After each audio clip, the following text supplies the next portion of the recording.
Morbi crime બ્રાન્ચે વિદેશી દારૂની 321 bottle ભરેલી કાર ઝડપી પાડી હતી. જોકે આરોપી ફરાર થયા હતા. માળિયા મચ્છુ નદીના પુલ પાસે રોડ પરથી એક કારમાંથી પોલીસે ઇંગ્લિશ દારૂની 321 બોટલનો જથ્થો જપ્ત કરી દારૂ અને કાર સહિત 5.20 લાખનો મુદ્દામાલ કબજે લીધો છે. પોલીસને જોઈને આરોપીઓ નાસી જતા માળિયા પોલીસ મથકમાં ગુનો નોંધી વધુ તપાસ ચલાવી છે.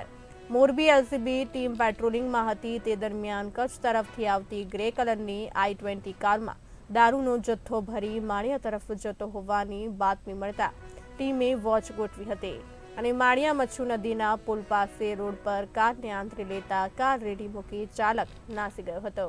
જે કારની તલાશી લેતા ઇંગ્લિશ દારૂની 321 બોટલ ઝડપી હતી, જેની અંદાજિત કિંમત 2,20,206 અને 3 લાખ રૂપિયાની કાર સહિત કુલ 5,20,206 રૂપિયાનો મુદ્દામાલ જપ્ત કર્યો છે અને ફરાર આરોપી વિરુદ્ધ માળિયા પોલીસ મથકમાં ગુનો રજીસ્ટર કરાવી આરોપીને ઝડપી લેવા તપાસના ચક્રો ગતિમાન કર્યા છે.